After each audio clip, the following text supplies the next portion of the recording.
I just start recording and then whatever we cut. This one. Do you want to introduce yourself or you want me to introduce you? That's up to you. It's up to you. Okay, so hello. Today is what? It's Monday, a very stressful week for Tuesday. me. It's Tuesday. It's Yeah, Tuesday. as you can see, it's a very stressful week for me. And I have a lot of assignments to do, but we're going to still get this video up because so far my streak's been pretty good. Haven't missed a day. Actually, Yeah, well, that's pretty good. You have a 7-day buffer.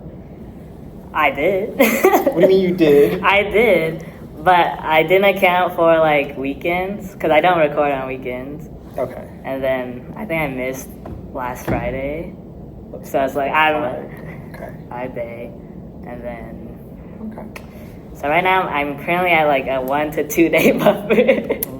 That's why I have to be pretty consistent. So it's part 1, part 2. You Part cut the one, video part short, 15 minutes each. I could, but then it's like I don't like part 2 videos. Well, no one has to know it's a part 2. I know, but I it's guess, like I guess now they do. if it's related enough, they're gonna tell. Okay. But yeah, Flip the camera around. We'll go to the other side. it's a whole different room. Once Yeah, exactly. Yeah. you flip the camera. Nah, but I like to do them on like one take, Okay. and there's too much work to think of like let's say a different topic for the same day. But I might have to keep up with the schedule. But yeah, so currently they've been like 30-40 minutes. Low-key been slacking on the editing just a little bit. It's okay. I mean, you want to do it in one take anyway, so I guess Yeah. min-edit. Edit, so I don't have like a bunch of footage to put together, but it's trying to cut out as much dead space as I can. Okay. And usually for editing, if the whole thing is like 40 minutes, that's at least an hour spent into editing. Because you still have to like rewatch, so it does add up over the course.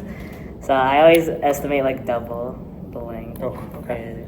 That's why it's been kind of rough. Just do it one take. Just doesn't matter. No dead time.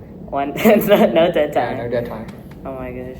But yeah, sometimes I think about just uploading it. Good. I have to do that this week with the essay. You can also just go back and re-upload it at a different time with the edits. What do you mean? So like you can publish it Yeah. as it is, and then you can later go back, edit the video, and then re-upload it. Like you make edits later. I think you can also do it on YouTube. You can make edits. I think so.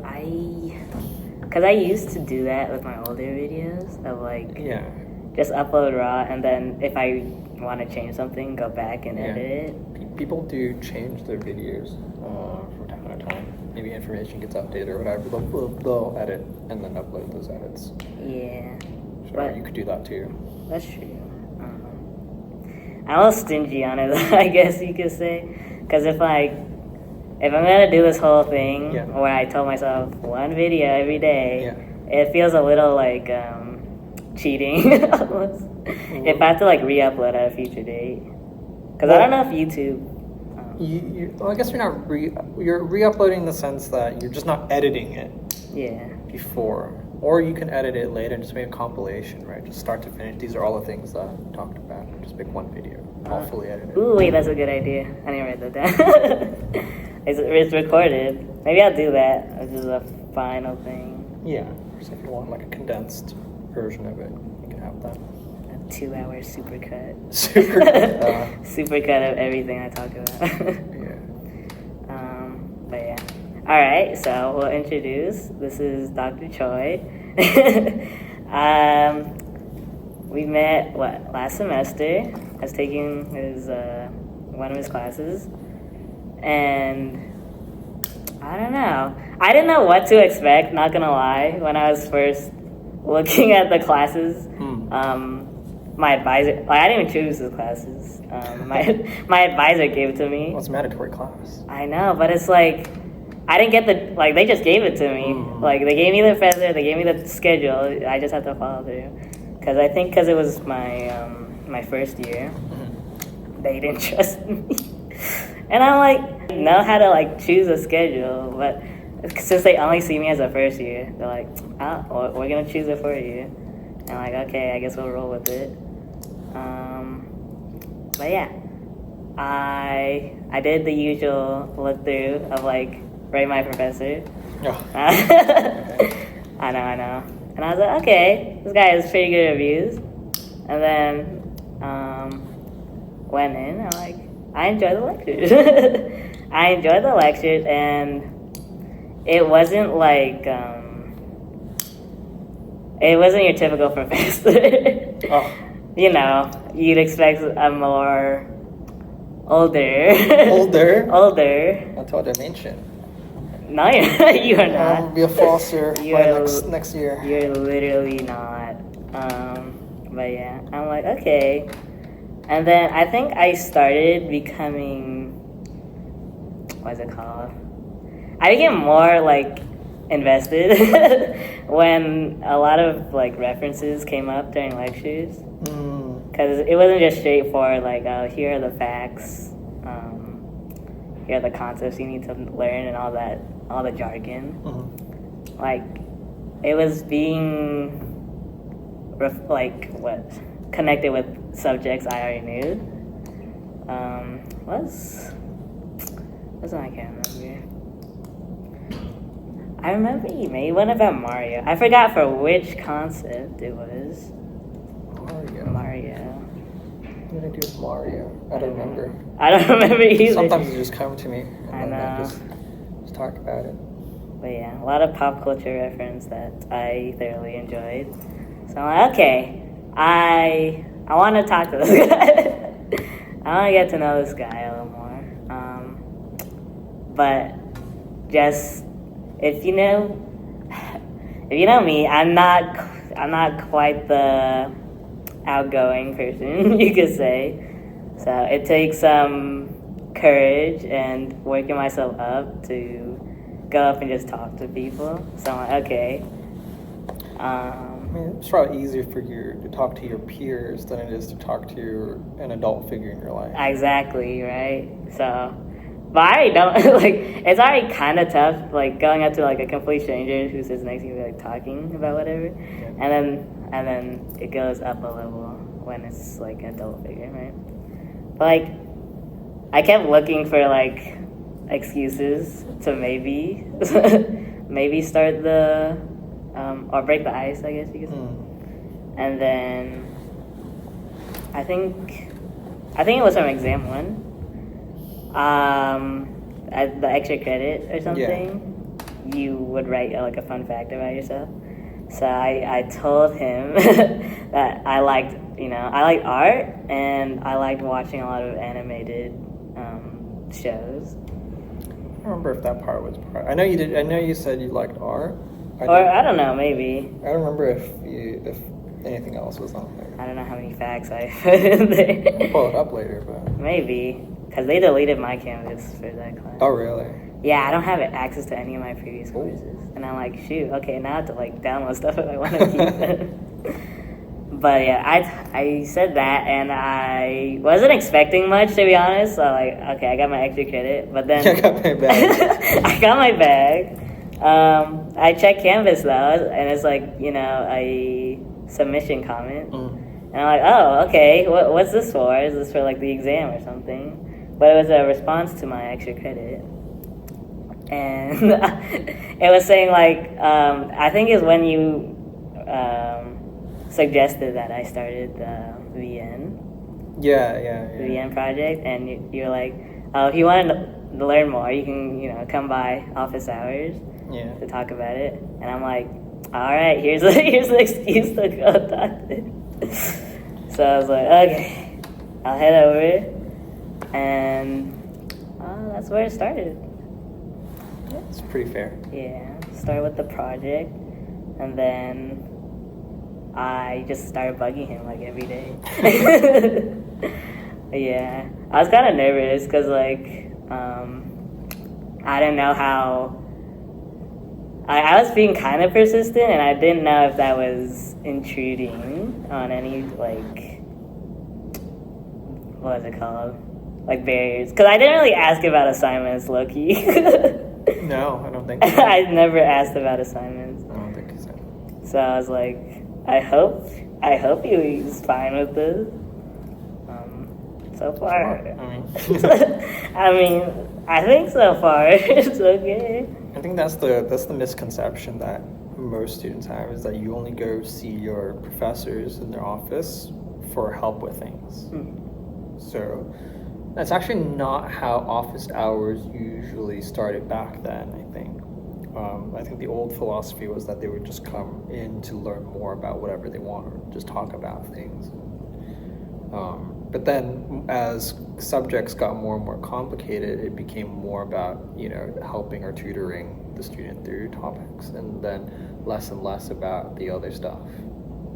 So really, office hours, you can go whoever's office hours you like, and then, bug them about homework, bug them about life, whatever, right? Like they're there to, of course, I mean, like if someone else, needs assistance with something, right, then, there's those precedents, I guess. I mean, not saying that, everyone has, some precedents, but I guess like the urgency of the task, I guess, maybe. The way I interpreted office hours, because when you're in college, the classes, they tend to get a lot, well, I guess it depends on the class, but sometimes it's like really big, and the professor doesn't really get to know the students. They don't. Like personally, or like, sort of, like some professors don't even know the students' names. Oh, I would yeah. I'm not bashing you, but it's like I don't blame them. With like if there's a bunch of students, like it's hard to keep up, and then with the semester by semester basis, like they don't stay super long. So it's tough, especially if you don't have any outside thing to kind of relate to. Right, so if you don't talk to your professor outside of class or anything like that, they have less inferences to make. So I mean, it's hard. I think a lot of professors, they don't actually get to know a student unless they're either very active in volunteering, or probably when the first tests are passed back, right? So yeah, it's hard, right? Yeah. That's why office hours came into mind, because I was like, okay, that's kind of where that personal interaction comes from, because they can actually like have a one-on-one conversation with you and actually have a face, yeah, a face to link like a name to, and then I don't know. That's how I saw it, and then of course help with work and whatever. I don't know. I've been thinking about it because it's a jump from like, say like your elementary, middle, and high school years. Your teachers were pretty good at knowing the students in their class, or that's how I interpreted it, because they knew all of our names, and they knew how to like have those one-on-one conversations, like for feedback on assignments or tests or whatever. Whereas in college, like if you don't seek it out, like as a student, if you don't seek it out yourself, it's not really going to come to you. Yeah, it's very hard. I mean, especially when you're in your elementary, primary, whatever the equivalent is, high school. Your teachers only have like a finite amount of students, and it's for the whole year.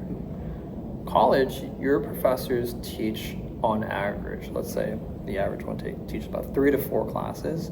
If you bloat that for 50 plus students, right? That's 200 people per semester, and you only get 32 interactions, right? Because it's 16-week course, and then sometimes they don't show up, sometimes the student doesn't show up, then that reduces the amount of interaction. So like you're really not seeing them every day, even if you're in high school as a block schedule, right? Your teacher only has about no more than 2 classes they teach, right?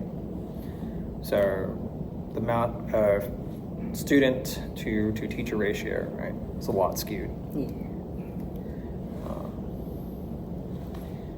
I mean, that's also why, like, on your extra credits, at least for that class, it was more like getting to know the students. Like, well, what do you guys like to do now? So that's one way to kind of bridge that experience, I guess. I don't know. And then it kind of depends on what the goals for the professor is as well. Because, you know, like your tenured, they may be more focused on the research part, and then teaching is like something I had to do. So they're not too focused on having that connection with students rather than teaching the material.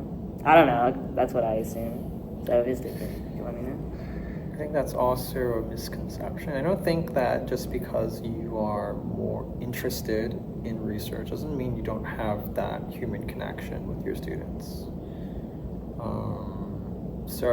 But I mean, I obviously can't speak for every single professor, but I'd like to at least say that it's probably not true, but it's case by case. But yeah, gist of it is like it's a harder to have that connection in college, but Yeah. I got one. Got one. I got one, guys. And we talked to Ben too. I don't even know how. I think it was like a little bit of a domino effect, because I started showing up to his office hours like all the time, and then the other the other CS professors around there would try to find him, and then they just always see me, so they started talking to me, and now they know me. So Ben, you know, Jorge probably knows you. Jorge knows me. He knows my name. Yeah, so. Jorge knows you. Sam doesn't visit me that often, so you don't see Sam as often, but you know, you'll probably meet a bunch of them. Yeah. Right? You'll probably sit in some of their classes too. Sam is one where like I hear it from like all my friends because they've taken at least a class with him, and I'm like, he does sound like a pretty cool dude. Sam's a cool guy.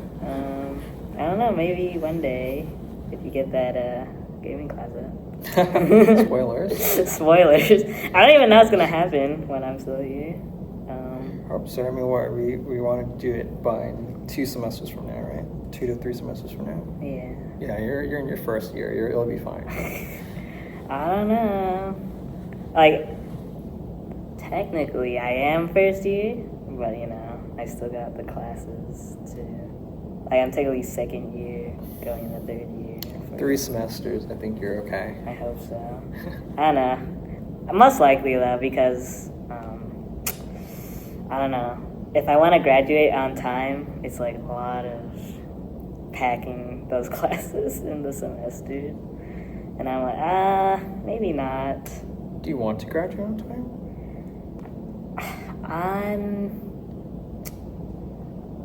Not really. Like, I used to just give myself that projected 2029. Mm-hmm. So if I didn't take any of those courses, college courses in high school, then that would be my actual like graduation year. Mm-hmm. But the advisors only see it through class and credits, so they want me to graduate by spring 28.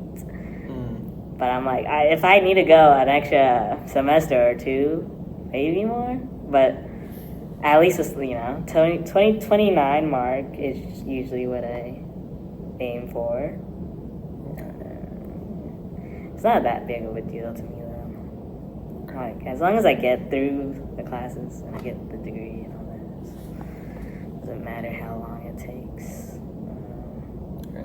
I mean, I'm just curious. I was just there wasn't like any advice there or anything like that. If you're okay with it, then you know, take as much time as you want. Yeah. It's interesting too when I take some of the classes I do of like, because some people in my 302 class, for example, are taking 218, and I'm like, okay.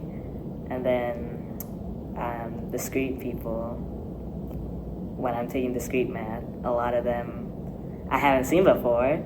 Like, because usually I'm stuck with the same people, like, moving throughout the years. It's because we're all taking the same classes. But since I have a couple that are, like, different, that are different from that, I meet people who are probably just starting their CS journey. A lot of them are taking 218 this semester. And I hear about it, I'm like, oh, yeah, good luck. Been there. They've been saying it's alright. Worried about exams and whatever, but for the most part, they're okay. Yeah, exams are worth a lot of the grade. That's probably why. I know. Because, I remember a couple of them stressing to me about exam 2. They were taking Sam Black, though. I'm like, well, I don't know about his exam 2, but my exam 2 was definitely harder. I've never seen Sam's task. Maybe I should go take a peek. I don't know. It sounded relatively, like, what's it called? Reasonable. Reasonable. Yeah. So that's what they told me, so. I mean, usually after they take the exam for my class, they say, well, your exam was fair. It was everything that, they said was on there. Yeah, so I'm assuming Sam's is the same from what I hear. Can't imagine it not being, but I don't know. And then, we got Jorge's exams. Jorge's exams are also fair. Yeah. I think we ask different types of questions, but overall the same topics.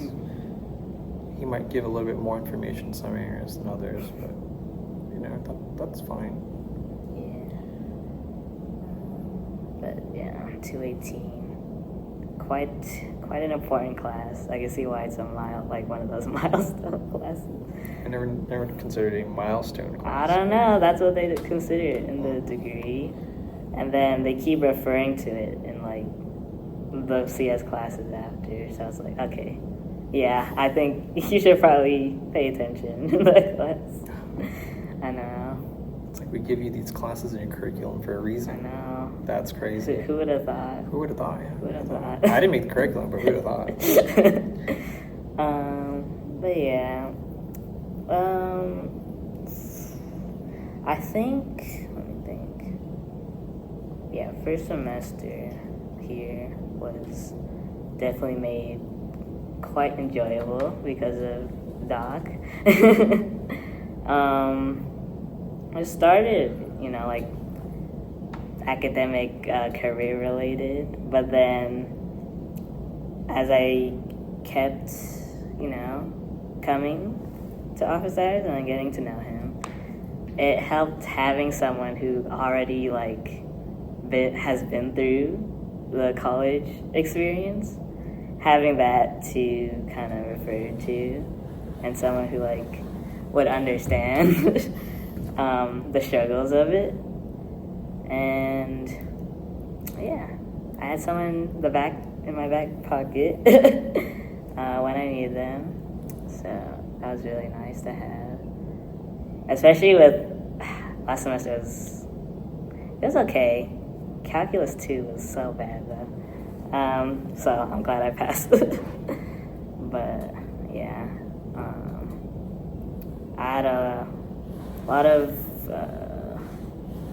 emotional and mental support from the people I had around. That's good. And then second semester. That's this one, right? This one. So spring semester, I'll clarify. I was expecting, because schedules would be different, and I wasn't expecting, maybe I wouldn't be able to, line it up with office hours as often.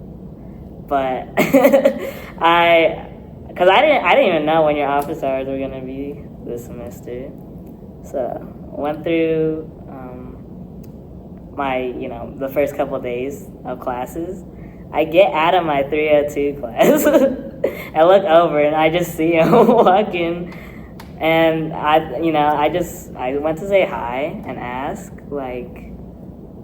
I didn't know if it was like if you were heading to another class or going home or whatever. And then it's like you had office hours during that time. I'm like, oh, this lines up perfectly, actually, because I didn't have anything else planned afterward.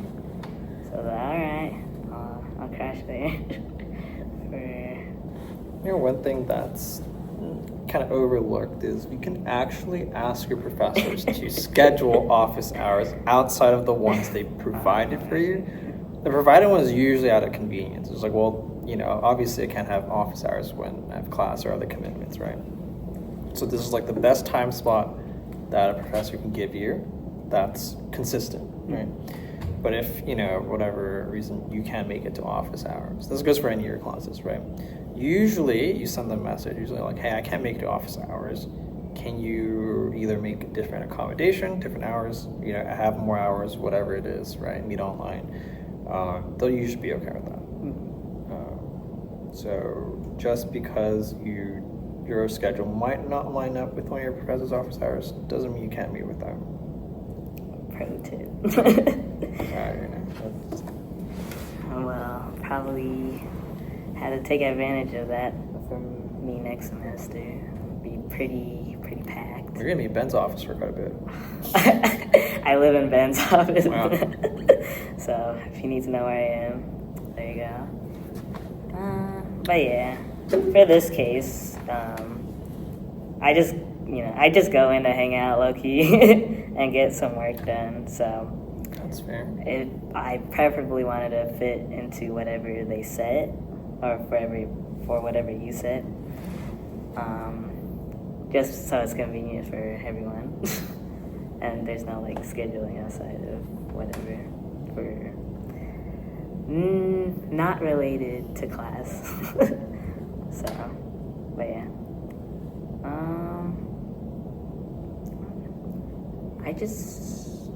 I had a bunch of fun.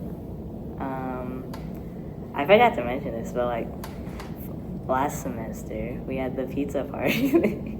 Oh yeah. So that stemmed from I would just follow, or we would walk and talk a lot, and then he'd have like a class after, and I think at some point he was like, you can sit in this class if you want. Yeah. And I'm like, maybe. And so I started sitting in the classes just to see what it's like. Yeah, you get a graduate level class this time. I get a graduate level class as an undergrad.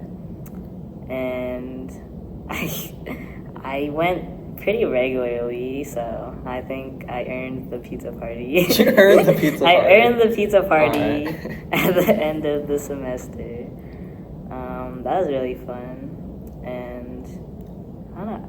He even brought me up as like the judge of the presentation, because I thought I was just gonna be there just to watch. No, you gotta work for the pizza. I gotta work for the pizza. Yeah. And I'm like, these people probably don't even know me, but That's I'm gonna good. judge their presentation. That's how it should be. Completely unbiased. Completely unbiased third Exactly. party. I met Oliver there, and we're coworkers now. So that was pretty cool. Small world. It's so small. I don't know. Maybe because I've just been hanging out with the CS people all the time. It was like, Oliver's not really CS. He's DA, right? he's DA, Yeah. but it's like I didn't expect to see him. And he's taking machine learning right now. I know. Telling me a lot about that. Lots of math. Lots of math. Yeah, I showed them a lot of math that semester. I don't know. I guess because his situation might be a little different though. Because I think it's a lot of like linear algebra, and I don't know if he ever took it. I don't know if they take linear algebra for that. I don't know either. Yeah. So, if you don't know that, might be a bit of a struggle to learn both at the same time. I don't think there's a lot of too complicated mathematical stuff. Definitely no identity sets, and then a few things, but usually your professors will go through some of the basic stuff. Yeah. It's not too bad. I don't know. Might have to take it as an elective in the future. So maybe I'll ask for his notes before he dips from his master. But yeah, this semester I think I've gotten a lot more involved in some things. Okay, yeah. At least compared to last semester, because last semester it was just like me getting to get used to being here. Assimilation. Yeah. Right? And then now that I'm settled in, I can start checking out some other stuff. So I'm in the software engineering club. Look, he was coaxed into that because Andrew wanted to check it out, and I was like, okay, I'll check it out too. And then I think it became more involved after hackathon, and I had both of you guys wanting me to go into that one, and I'm like, okay, it should be a fun experience, and it was. I thoroughly enjoyed my first hackathon, and then I got to know the board members more, so that was also more incentive to go. So I was like, at this point, I'm telling you, peer pressure is a very, very strong tool. I don't know. It's like, yeah, it started off with Doc and Andrew, and then it slowly started spreading to everyone else in that club. I'm like, ugh, fine. But yeah, it's been pretty fun. I'm intrigued to see how it'll be next semester once it becomes an official RSL. That's right. I don't know if you're taking care of that yet.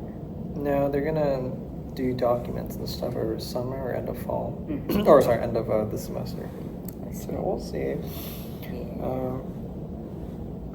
But they said they drafted, or they finished drafting Constitution and stuff like that, so I'll take a look at it later, but it should probably be fine. I mean, give them a whole template and everything. So. Yeah, maybe the filter. Yeah, it's not too bad.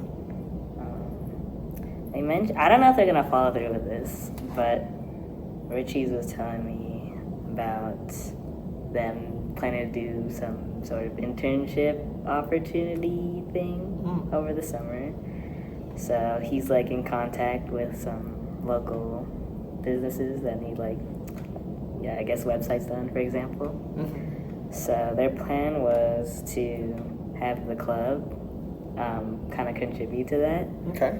They'll have, the boards would be like the leaders, and then we'll be split into like little groups for each, or for whatever client we have. And then they'll just kind of help us experience what it's like building a product for That'll be fun. business. Yeah. And then, they'll check and make sure everything looks okay before we send it off. Yeah. But they're like, yeah, it's a good internship opportunity, and you'll get paid for it, and also get a bunch of experience. That's good. Working with a good team. And I'm like, I'm down if you decide to make it a thing over the summer. And You got a lot of stuff to do over summer. I know. So one path I was thinking about for summer was take like a summer class. And then if my job was still gonna be open for summer, I'll get paid for that. And then if the club decides to do the thing, there's 3 things going on right there. And then have Andrew, and then I'll have you on campus as well. So just yap if I need to find someone. Yeah. Okay. Literally. Yeah. So that's one thing I was thinking about. And then I got an email today or yesterday from the DA cert people that I applied for. Yeah. And they're like, okay, we're reviewing everything right now, and we'll let you know by May. I'm like, Okay. I know. So I don't know. It's a lot of stuff. It is a lot of stuff. I give you more work to do if you like. I know. He's been giving me a few project ideas. I have the VN, which I was planning to hopefully finish. Our finishes are. I know it's a big ask, but it's like I don't think I'm gonna be able to do it during the school semester, at least next semester. It'll be so cooked. But at least have a good strong start on that one, and then there's the comics idea for your classes. And I was thinking about it. I'm like I feel the spark. I feel like I could do it.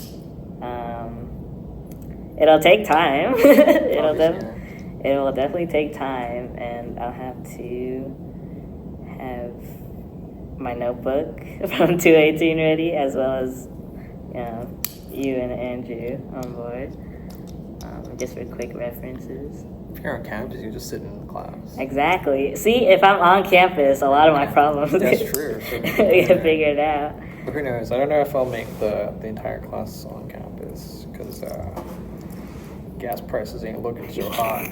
Unfortunately, it is not. So we'll see. Can you do you have that ability to because I know it's put as a good in person. There's a few criteria. It's like unspoken rules. So sometimes we have class online, right? As a collective in the class, as long as no one really says that they object to it strongly, then it's probably okay to do, right? You're not gonna get any complaints from it. But if someone's just really, really adamant about, well, hey, I don't want online class, and they can tell me, they don't have to tell me during class, they can tell me after class, and be then I'll be like, well, I guess we just won't have it, and that's okay. So only when it's a near unanimous, of course, if you're not there, you can't really I'm saying it, but if it's a near unanimous decision that everyone is okay, and then it's kind of one of those little things that we can do. And sometimes it's circumstantial, right? Well, okay, car broke down, whatever, right? Then it's okay, we can make up the lecture by putting it online or something like that. So there's exceptions to it, right? So it's mostly in person. But if the economy ends up doing bad and everyone doesn't really actually want to go physically to school anymore because it's just not feasible, right? Transportation's not a easy thing to solve, then we can try to make adjustments that way.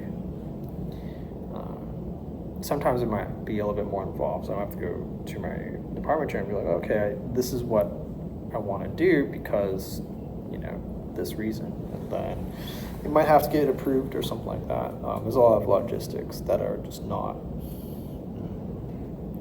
easily solved just by, saying, hey, I want this to be online. So back in COVID, we were required to have some percentage of classes in person, even though it was a lockdown and everything. The federal part of where the university gets their funding from mandated that, well, you have to have this, otherwise we won't give you funding. So it's hand tied, kind of have to do it, even though objectively probably not the best. So we try to move as many things as we could remote, but in order to sustain that funding, right, some things we just have to comply to. It's not really a fault of the school or anything like that. It's just circumstantially that's how that had to be. So it could still be the same thing where it's well, now that there's no pandemic or anything like that, we want all your classes in the summer to be in person or whatever the thing is. Right? I'm not a policy drafter. I don't work with policies. I just have to comply with them. So, for whatever reasons, well, we can't actually make your class remote. It's because of maybe some other reasons. Not because they don't want you to do it, but they just can't. So sometimes you're at the mercy of, whoever's in charge. Ain't that the truth? It is what it is. Yeah. Just gotta make do. You might be able to do it. Summer courses are very accelerated though, so maybe they They are and they aren't, because this one is now extended to 8 weeks. Meet 8 weeks, 5 times a day or 5 times a week. That's 40 meetings. And the time per class is doubled, right? It's about 2 hours. So a little bit less than double, because it's an hour and some change, right? But you're meeting more than 32 times, which is the average for a semester, by 8 classes. And on top of that, you're meeting for almost twice the duration. So really, they have a lot of time. I don't know. They could. I don't think 2 sessions is necessary, but maybe it is. I don't know. We'll have to see. It's a lot of class. It's 8 weeks back to back, right? Yeah. It's a lot of class. So I don't know how I'll pace it. Maybe if it's 8 weeks, I can afford to give them 1 day of non-lecture every week and still be on pace for a normal semester. So maybe on those days, they'll just have like a lab to do, just to reinforce the topics, but not actually like teaching. So I can be like, okay, on Wednesdays, we'll just stay home and do your lab. And then Thursday we come back, we review all the things you do and make sure that you've learned all the topics and then go from there. And on some days, instead of having a lab, they'll have their exam. And then that'll be okay. Or they'll just have 8 exams. Who knows? 8 exams. Could have 8 exams. Well, they wouldn't be exams. They'd just be like quizzes, I guess, at that point. Yeah. But then you'd have to come on campus, right? Well, no.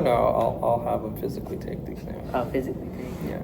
No, being on campus is not the problem. But it's just, how do I space that much class time in more time, I guess. Like spreading it out. Yeah. So I think the most important thing is reinforcement of material, because that's what most students struggle with in that class. So to get more time to do it, which is good. Also, their homework is due pretty rapidly. So I'm gonna get 2 homework assignments a day for the first, or not a day. Oh, that'd be insane. 2 homework assignments a week for the first couple of weeks when they're easy, and then maybe like 1 a week after that. Okay. Yeah. We'll see. Are you sure? Yeah, we'll see. Okay. But yeah, we'll see. A lot of summer plans, but also at the same time, we'll see if I follow through. Because often I'll be like, oh, I'm going to do all these things during my break. Yeah. And then somehow none of them. Yeah, somehow none of them. Get completed. It's like, happens. It does happen. So, but hopefully, it won't happen this time. Well, you don't want to burn out. That's the main thing. That's the huge thing right there. Yeah. The first 3 weeks you might be able to juggle everything, and then after the 4th week you're just like, well, I'm tired of doing all of these things. Yeah. I think it usually happens when, like, okay, school ends and I'm like exhausted from all the work I have to do. So all right, let me give myself like a couple weeks to just not do anything at all. A couple. Yeah, a couple weeks. And then I start to like adapt to whatever those couple of weeks were. So it's harder to get back into the flow of things when I want to work on a project. Yeah. But I don't know. These projects are like fun though. Like the ones I look forward to working on. So even though there's like work that has to be done, it's like some work I do look forward to doing. So I see it as more fun than work, I guess.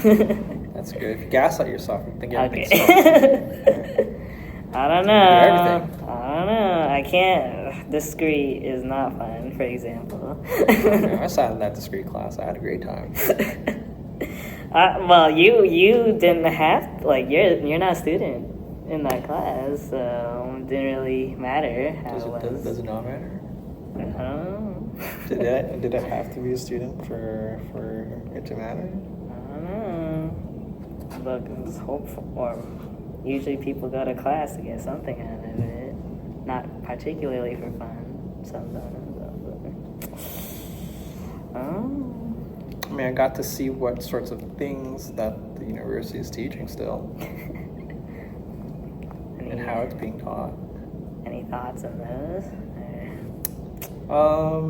I mean, this grade is useful, just not applicable in everything that you do, but some of the concepts, right, are going to be carried over in some of your classes later on. Mm-hmm. So, it's a very useful class.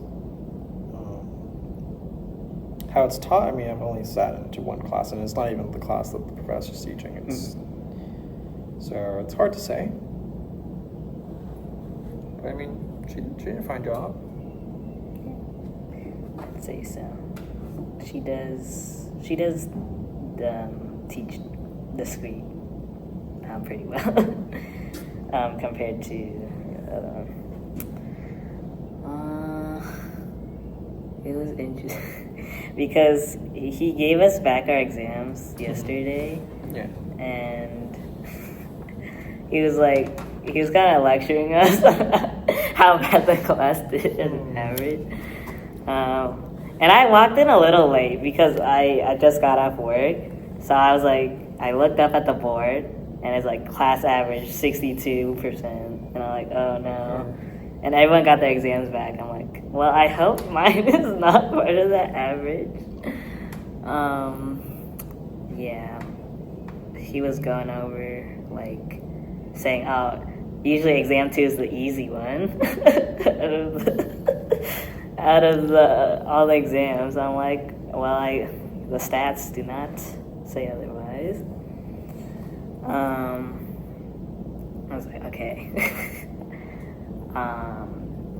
But I got my exam back and it was 78, so pretty proud of that. I'm not gonna lie. I studied quite a bit for that exam, and I just had it face up on my desk, and my friend who was looking, he's wow, that's a really good score. And I'm what'd you get? And I was it was below 50. And I'm okay.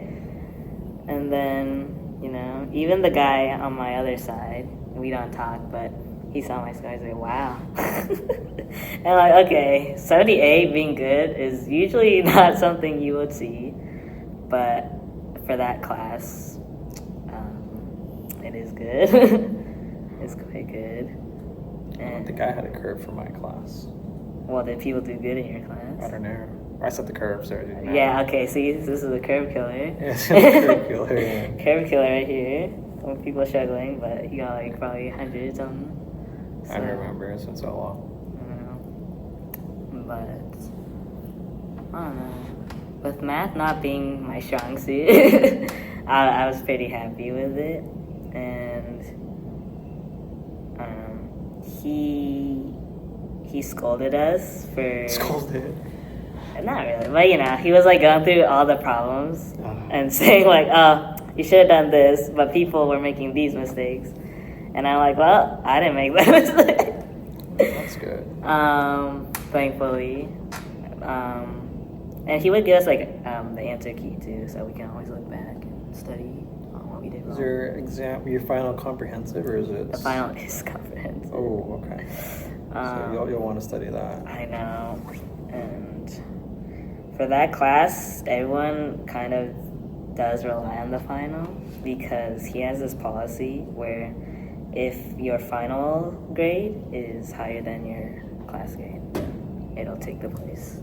Oh, that's nice. I know. But it's comprehensive, so that makes sense. It is comprehensive. So I'm well, because I don't even know my accurate grade right now for that class. He doesn't put the exam grades on Canvas.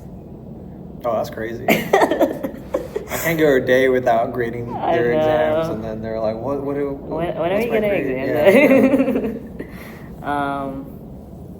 No, he marks it on paper. He gives it to us on paper, but it's not on Canvas. So it's not calculated alongside the homework grades, for example. You can calculate yourself.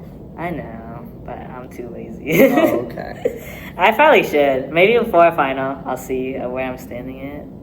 I'm gonna say at least a solid B, hopefully. We got a 90 in the first exam and an 86 on the second exam. Yeah. And then and then homeworks. Okay, how well you doing homeworks? Homeworks are... I could get a 10 out of 10 on that. That's like... That wouldn't be... it wouldn't be done very... what's it called? In a good manner, you could say. Oh. I know. I hear what my classmates say. Let's just say I don't think they're the ones. I don't think they're the ones doing their homework. I see. So, well, I mean, that kind of shows in their tasks. That's what I'm saying. I'm like... correlation. Correlation. Because I would check what I get for my homeworks, like the grade I would get. And, they could be better. They could be better, but I knew that I, actually attempted them and tried to figure it out. And then from the student side anyways, you can see, where the mean of the grade is. Oh, really? Okay. And see, the range of, the lowest score to the highest score on the grades for the homework. And the mean would sometimes be, near the 10 side, or I guess 100% side. And I'm like, well, didn't reach that, but I already know how they got that. I kind of have a guess on how they got the 100% of the homework. So when the exam average came back, I was like, I'm kind of not surprised. I don't know how the professors see that. I don't know if he knows. I'm pretty sure it's very obvious, but that's why our department scales the homework worth less, right? So, dude, Ben does this well. He puts the homework problems in the test. So if you didn't actually do the homework, then SOL. Done for the test too. Yeah. But yeah. I don't know. I wonder what they think of if they remember how I score on the homeworks, and then they see I did generally better than the rest of the class. Yeah. It's I don't know. Would they be surprised by that? I don't know. Your professor? Yeah, because homeworks No, I don't necessarily think so. Homeworks are where I let myself kind of practice and not worry too much about the grade. Because first of all, it's not worth as much as the exams. And two, it's this is where I'm actually starting to first apply the material. So I don't have a full grasp on it yet. Yeah. Just using the problems to, try it out and practice whatever I was just taught. And then once exams come, I'm like, okay, I think I've seen it enough from the homework, and I've made my mistakes on the homework, so I know where I usually go wrong. So when the exams come, okay, I know. I mean, that's kind of the learning process. But some people go for the grade. I'm like, yeah, whatever you want, but might show on exams if you haven't been learning from it. They say that you learn the most when you fail. So it's okay if you tank your homework grade, because you're actually doing it, right? You're going through that learning process. So that's good. I mean, it shows. I hope so. I kind of had to pick it up when I came into college, actually, because in high school I was very on that grind for the GPA and the grade. College apps, and also I have Asian parents, so those have a factor in how I approach learning in school. But once I entered university, I'm already expecting pretty difficult classes, and knowing that people have to like really work for an A. It's not handed to you as easily compared to like high school. So I had to pick that up, and then having more to juggle, more responsibilities to juggle, and I'm just like, well, I came into college to learn learn the material. Like, grades is fine and all, but the way I see it now is like it's more of a it can be a motivator to like keep you disciplined throughout the course, but it's also like what's it called, a level of measurement of like if you know enough of the material that you can move past it into a future class. So that's why I'm really emphasizing learning the material while I'm here, and then instead of like having the perfect grades for it, because I could, but I have other stuff to worry about. So try my best to learn the foundations of it in the class where it's being taught, and then it'll, as you see it more in future classes, it'll be reinforced more. That's my approach, though. So grades may not be looking as good as it did, but I'm putting more emphasis on learning. Hopefully it pays off. Grades are probably not the most reliable metric to assess how good or how much you've learned in a subject is. So I think that's where the education system fails, but it's not like there's a better metric to score it on. Just like standardized tests, right?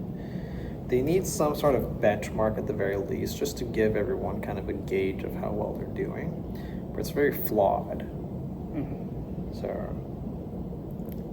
I've had friends who, tanked their GPAs in high school. You'd think like, well, they're not what the school system says is a good student or someone that has learned the material or whatever. And then it's like, it's just not the case. It's just like, well, maybe they just didn't do homework. It doesn't necessarily mean they didn't understand the subjects. It just means that they don't have the discipline to go through the system and do exactly what the system wanted them to do. Come college, that friend ended up having like a 4.0. Well, he didn't care back in high school. It wasn't challenged enough, so he just didn't do it. But now come college, he's like, well, now I care, right? And he could do all things. That was fine. So, yeah, I don't know. Grades, it's like a nice thing, but I don't think it's the only measurement or it shouldn't be the only measurement that you're assessed on. Although there's no standard, so, we have to have some sort of baseline. So, I mean, that's the best we got, and it's been, working with an asterisk, right, for all this time, so, That's why it's still around. I guess so. I mean, You haven't found anything better. I don't think anyone's ever found anything. Well, maybe they have, but it's not popular enough to overtake the current system. So, yeah, I don't know. I wouldn't feel bad about grades, but still care enough so that you're not completely failing. Yeah. Make sure you're at least still passing. Yeah. Staying on track with the degree. And I guess where GPA and all the grades come into play more is like scholarships and grad school, all that. So yeah, I mean, grades are important, especially in the eyes of the academia. But on like a personal level, I think that you shouldn't feel bad that you didn't get an A in the class if you tried your best at it. Yeah, but I had to learn that lesson. I had to learn that lesson the hard way. But we're good now. Grades aren't everything.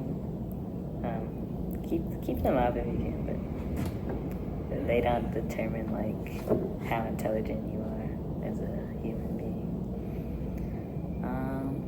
And I've been through like the other kind of grade system. Like you have your pass fails classes, and then my middle school did this thing where they would grade on a 1 to 4 scale. So like 4 would be like the excellence, 3 would be like proficient, 2 would be average, and then 1 would be like you need help. You need help. Yes, Okay. that's kind of how they did it. Okay. And I was like, I don't think I really liked it when I was going through it because it was very, I don't know. For me, I saw like the percentage system, so like ABC, and then all that in between as more of, there was more leeway into how it could be calculated. Like you had a whole 10% leeway for everything. So even if you got like 90, for example, that'd still be an A grade, so on and so forth. Whereas a 4-point system, they'd have a rubric, but they didn't. It was also like pretty subjective on how the teacher saw you were performing. Yeah. And I didn't like that. Yeah. So yeah, we're back at this system. With plus and minus too. That one I forgot about, but yeah, we have those. They're okay. I'm just focusing on like experience and how, if I feel I'm proficient enough in a certain subject, like I feel like I understand it, then that's good for me. But yeah, I don't even know how we got here. You're talking about your discrete class. I know, and then we got into the grading system. But that's how I'm approaching school right now. Hopefully my parents don't see this. They might punish me, kind of, for that. But so far, I think it's been working. It works better for my mental sanity than being like very strict on getting straight A's. Like I understand why they do it. Yeah. Like it opens up a lot of opportunities, and also for Aiden in particular, education's incredibly important. So it's like you gotta be really good at that. But it didn't serve me. Like I did do the work, and it did look pretty on the resume, college apps, and whatever. But it came at the expense of like being so anxious about it all the time, and tying the self-worth into that. I'm like, it's pretty bad. It can be pretty bad if you don't keep it in check. I think I see it like a little bit more differently though. I think your letter grade just determines how well you're assimilated into the academic system. Mm-hmm. Right? You did exactly everything your teacher or the school had you do. But that just says, well, I can do academics fine. I don't think it gauges whether or not you learn the material necessarily or anything like that. It just says, oh, you did your homework, you did well on tests, other stuff like that. That's really it. So part of it, I mean, it is that discipline. It is the getting the grades. It does require you to put the effort and the work into it. So yes, it does have some intrinsic meaning to it. But I don't know. The system is not perfect. So someone getting a B doesn't necessarily mean that they did worse than someone who got an A. It just means the person who got an A worked the system better. But that's a very hard concept to talk about, because it sounds very result orientated, right? Obviously you get the grade as a result of the effort you put into it. But there's a lot of things that are overlooked. A lot of nuance. There's a lot of nuance.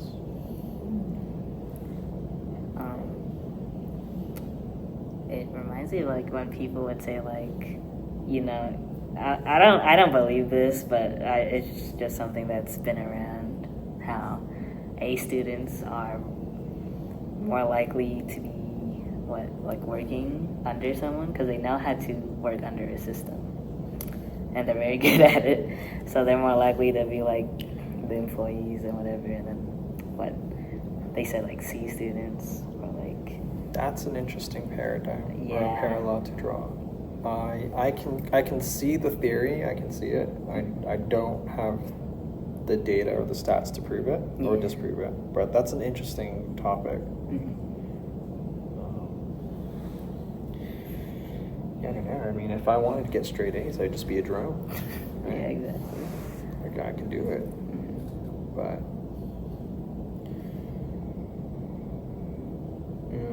I don't know. Some people aren't the academia type either. Maybe they're just not good test takers. Maybe they have other things. So it's really hard to assess how well a student is doing. A lot of factors that you can't just put a letter grade to.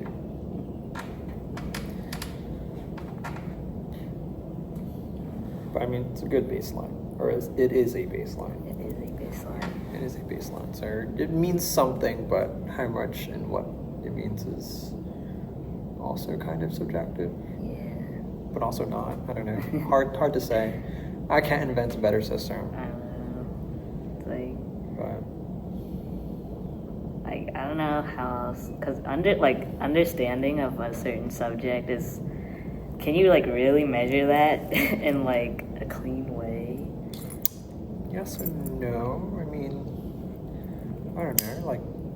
That's the whole reason why we pass people with a C, right?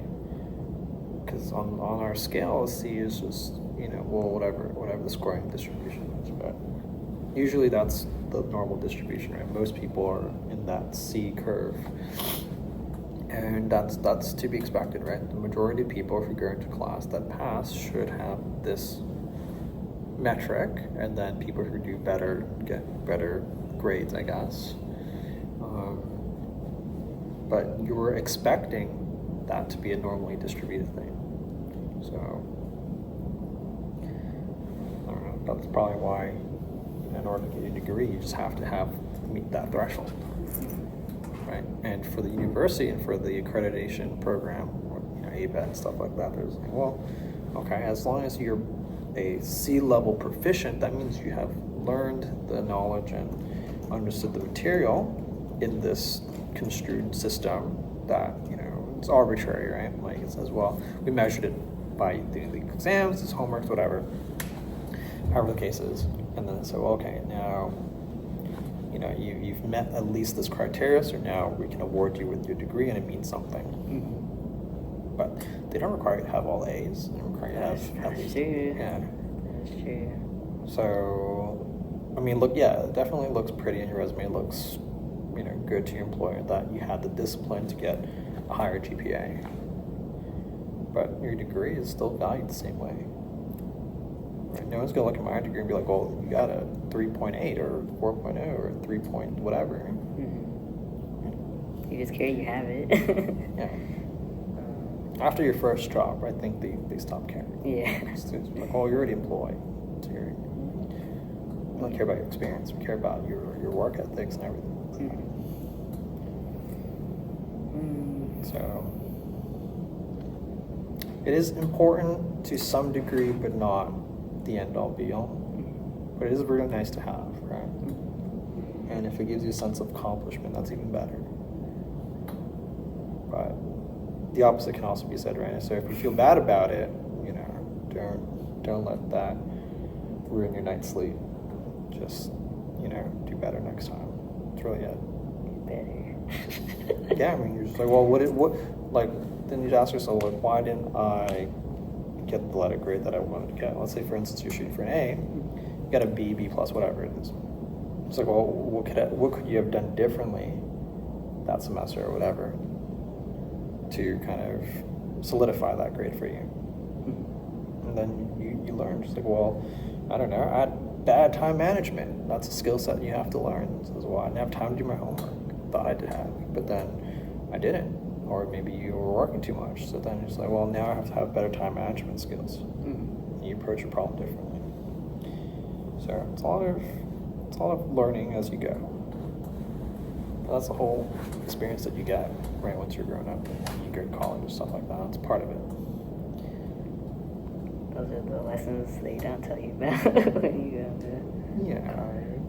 You learn more than just whatever your classes are. Yeah. They said this thing at like orientation. They're like, you're not going to be the same person as you were entering college. And I'm like, agreed. That's true, but you're also not the same person you were yesterday. But so, I mean, we're setting the bar pretty low. The sentiment still stands. Yeah. They're trying to be, but obviously. Every day you learn something, and that changes your underlying philosophy sometimes. That is true. You're never stuck being the same person, I don't think. Like, if you're actually learning and experiencing life, you will be different than how you were in the past. Like future Lauren, oh my god. when I come back to watch these 10 years from now? 10 years 10 years from now. How often do you think you're gonna I don't know, actually. I don't know. Because some of the lessons some of the things I talked about for these videos, they're already coming back. Already? I know. It has been 3 weeks yet. I know. We're still making the videos. I'm like, shoot, maybe they were right. Maybe Passme was right about this.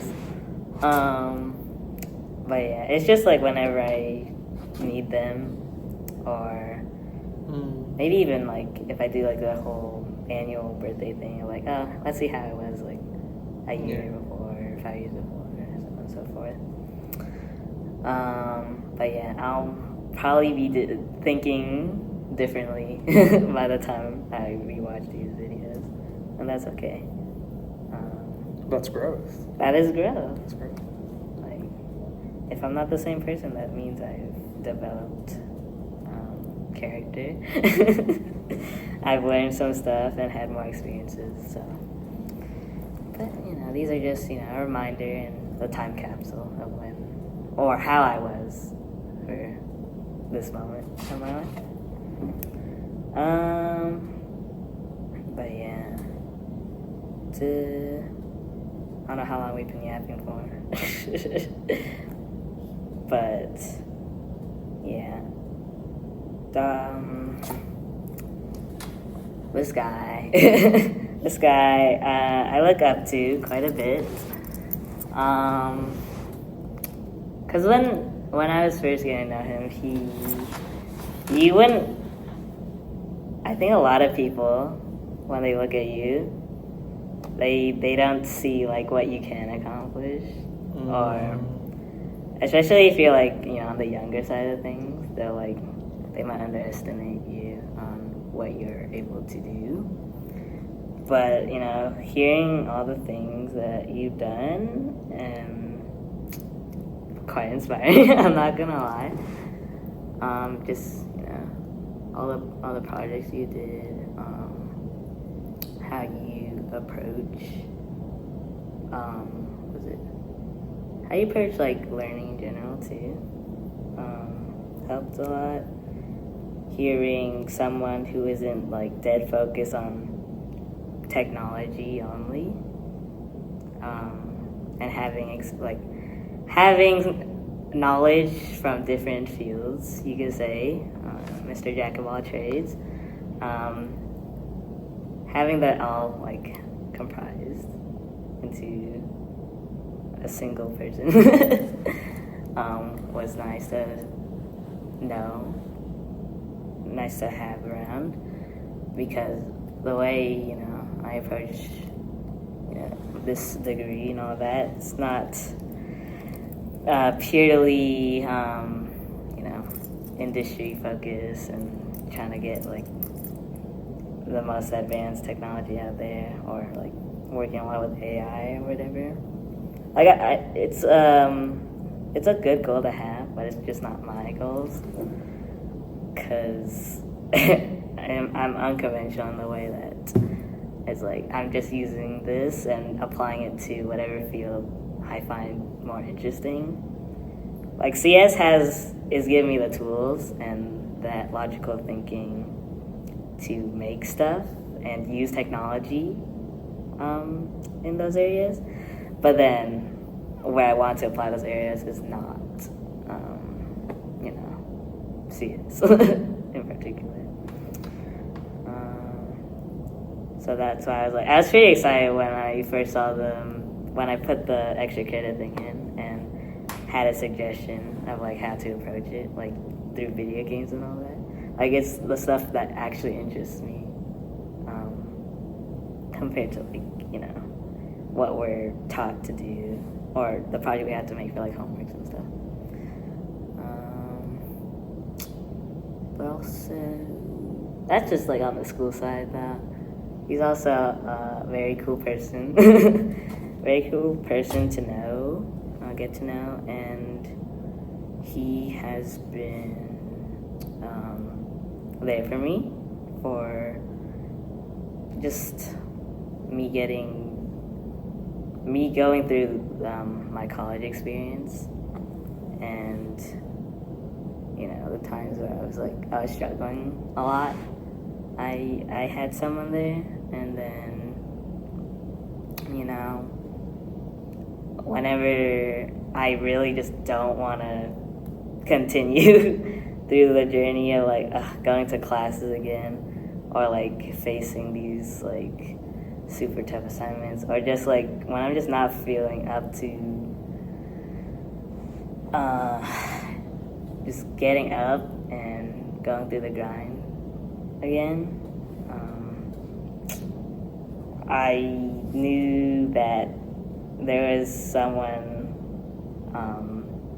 who was kind of rooting for me through it all, and it matters. It's probably not a huge deal to you, but for me, I really needed it, and it does make a huge difference of me just being able to keep going and keep pursuing what I want to. And then, of course, the office hour yaps, and then, after hours is like, I look forward to those,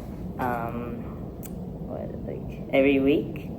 Because at least, even if I'm having, a tough week ahead, at least I know I'll have those to come back to, and to just decompress and relax, and just have that fun aspect on top of, the academic side of college. And, yeah, I don't know. I can't thank you enough for doing all that for me, and hope I can make you proud once I get out there. So, yeah. But I'm going to probably... Did you want to add anything? I don't know. You don't have to. I'm just asking, I don't know. Or, I'm glad that, you can have that experience. I guess that's partially, being in a position of being educated, right? That's one of the privileges you get to have is, you can actually affect someone, well, especially your students, right? Positively, or I guess on the other spectrum, right? You can also affect them negatively, but we don't want to affect them negatively. Hopefully. Yeah, we want to give them a negative experience. So it's good. It's good that the little things that you do as an instructor actually, make a difference. But yeah, I don't know. It's different from peers and friends as well, a little bit. Yeah, your peers are a little bit more, probably a little bit more relatable, right? You'll probably talk about more topics that are relatable to what you guys are doing currently. could be school related, it could be whatever. Having an adult figure is also pretty nice too, right? Someone to give you guidance if you need guidance, someone to give you experience. We talk about experience if you need experience. So, I mean, that's nice. Kind of having both, right? So you want to build your support network.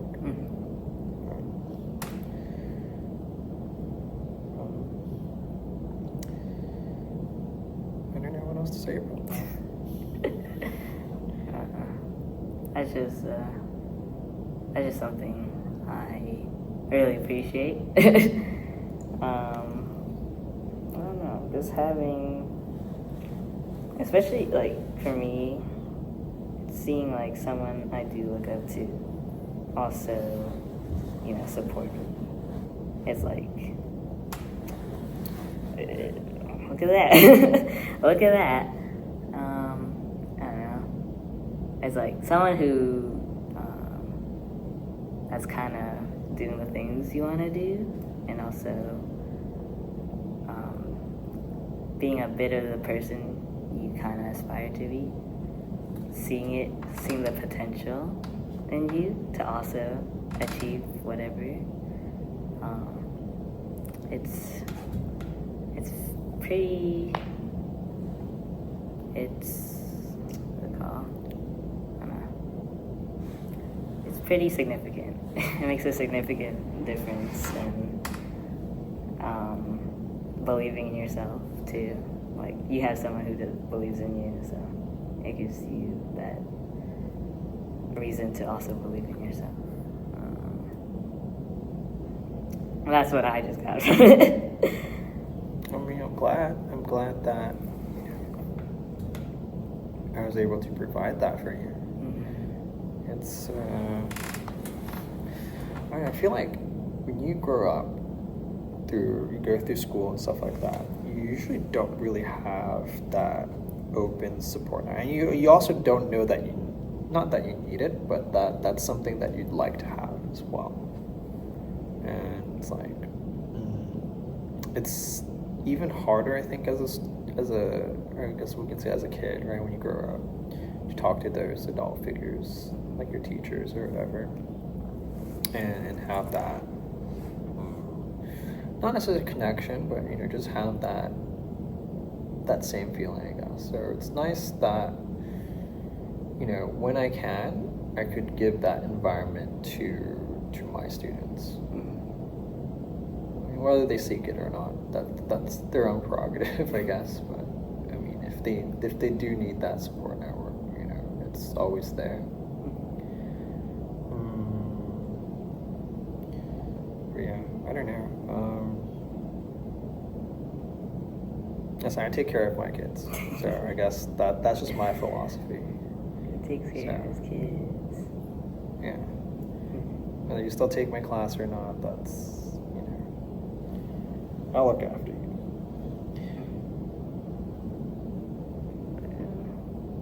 Yeah. So, definitely an important person in my life right now. I tell you guys all the time, get to know your professors. I don't know.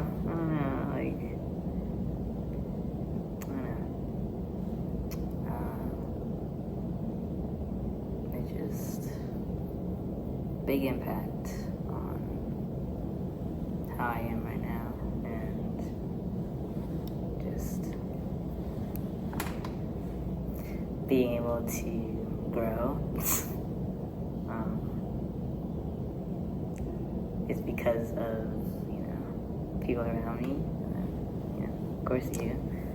So I try to show my appreciation for it as much as I can. Because, my life would be pretty different without it. And probably worse, I'm not gonna lie. So having it around, I don't take it for granted.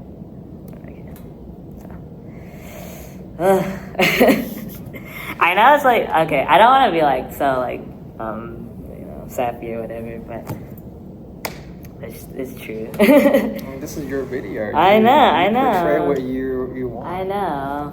It's like, I don't know. Yeah. I don't usually. I typically am the person who's like, I do feel a lot of thankfulness for friends and support systems and whatever. Didn't grow up feeling like it was a good thing. Or having a support system? No, like showing appreciation. Oh. Because for me anyways, the way I grew up, my parents, it's kind of just an expected thing. Yeah. You don't really say, you don't say I love you, or you don't, go into the emotions of it all. Yeah. So when I did, they would kind of like make fun of me. So I get super embarrassed. I'm like, okay, well, maybe I just won't do it anymore. But I'm trying to like unlearn that and just do whatever I feel. Yeah, there's two sides of the coin, right?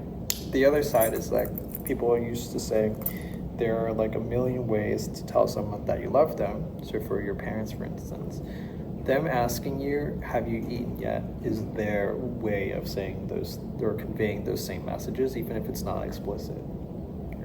So it's not saying like your parents never said that they loved you or anything like that. Yeah. But they just convey it differently. Mm-hmm. I think it took me a while to realize when I was growing up. Because I grew up similarly, right? Parents never showed me a verbal affirmation on those things. But if you read between the lines, it's like, well, they took work shifts at these times so that they could send me to school. Like they made sacrifices in their lives to do this, and this. They do care, just the way that they show it is different, yeah. So, communication is a very, it's a hot topic. Yeah, it's a hot topic. It indeed is. But yeah, I always make sure to look out for like actions. Like if the words aren't there, then you look through the actions and see how it shows how they're feeling. For me in particular, it's like I do both. Yeah. I do both. So sometimes my actions may not be conveyed clearly enough, and then so I'll use like words to do that, and then vice versa.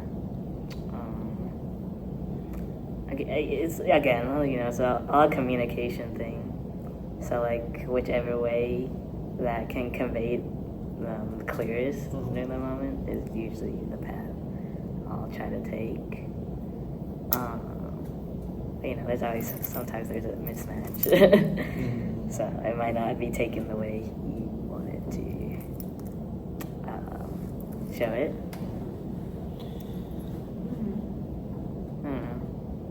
So that's why I go the verbal path, because people tend to understand words, I hope. That's fair, yeah. And then... Not my strong suit there. Verbal affirmation is not my strong suit. Yeah. It's, I don't know, for me, it's hard for me to process compliments and other things. For me, I grew up, I was like, well, it's expected, right? Yeah. So like, well, I didn't expect to be complimented.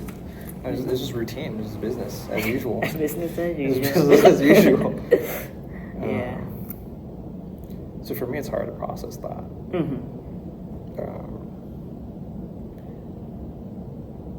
It's nice, but then sometimes I just don't know what to do with it.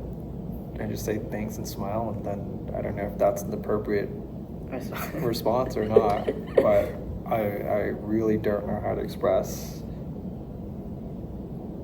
what comes after that, I guess.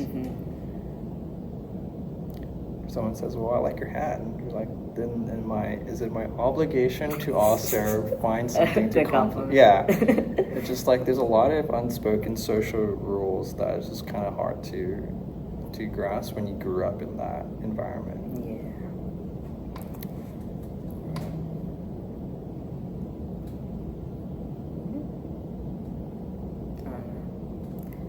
think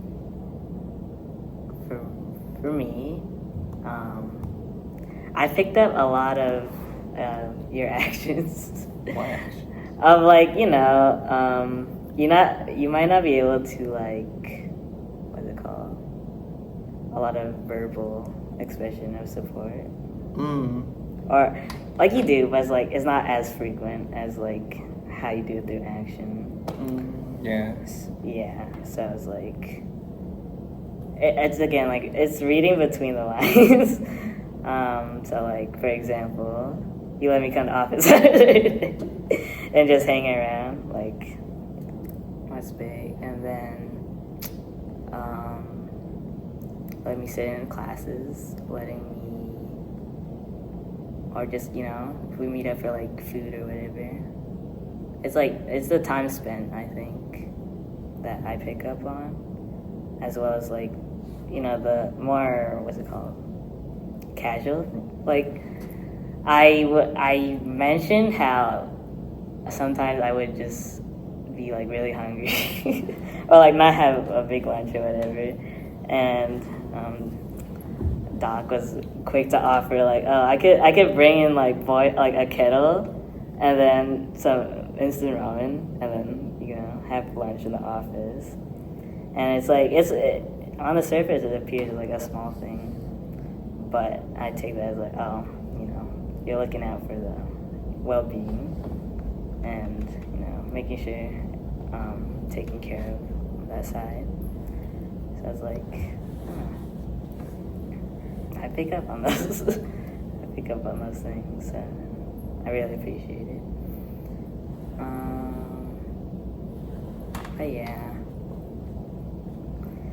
I try to show as much as I can. People, I hope they don't have to like respond to it in like a certain way or whatever, as long as they understand that it's what I'm expressing and that they feel. Appreciated from it, then that's good with me. But yeah, sunset. Sunset. Like every time, because even if I don't film it like super late, you can see the sunset in the background of my videos. I'm like, oh no. This one you can't see the background. I know, but like.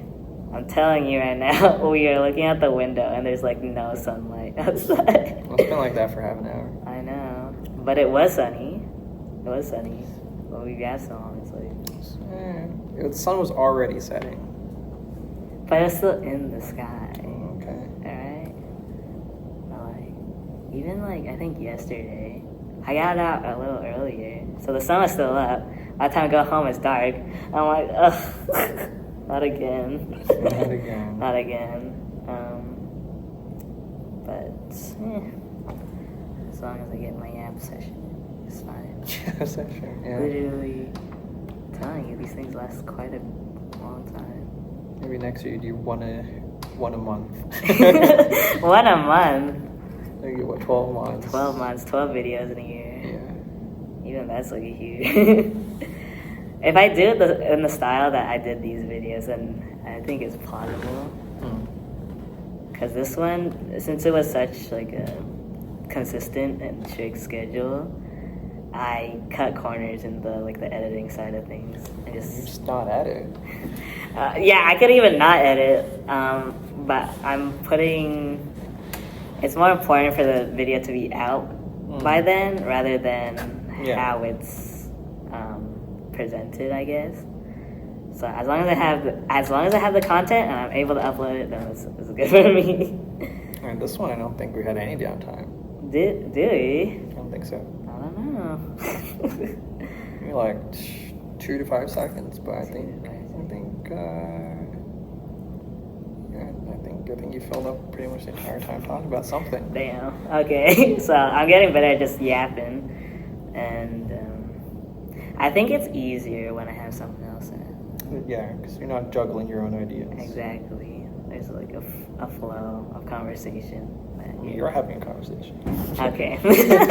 Okay, so I guess I'm just talking to myself. Well, I guess what's new?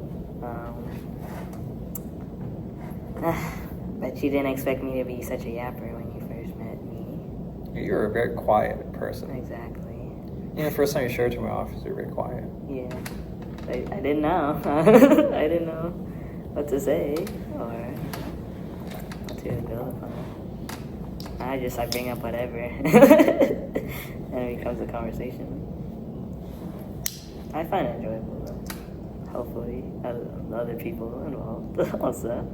I hope you have an environment where you can just speak your mind and just say what you want to say. Yeah. It's like, it sucks having to kind of keep it under wraps and not being able to express it in some form. It depends on the time and place too. Yeah, time and place. I mean, in general, I think you should have the freedom to speak your mind.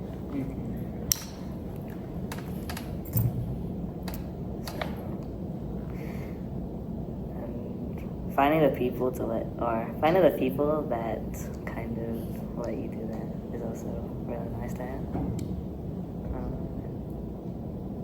Because I can do it in other outlets, so like, creative expression, that's usually how I go about it. So whether it be through like, art or, writing or video, video making, I can do those all, and I don't really need another person to be able to express my ideas like that.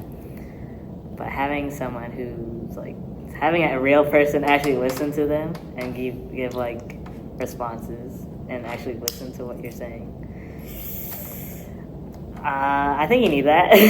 You need that on top of whatever you can do on your own. But, alright. Probably gonna cut out here. Did you want to? No, I mean that's perfectly fine. Did you want to add anything or talk about anything?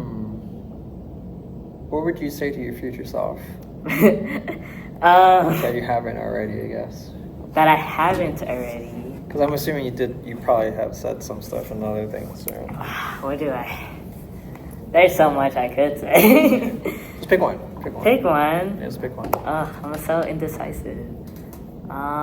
What's the most important thing you think of that list of things you want to say? On that list? They're all important. They are, but what's the most important? The most important? You had to prioritize. If the next day you said you can only say these words, and they'll shape your future, what would you say? That shapes my future. That's a lot of pressure.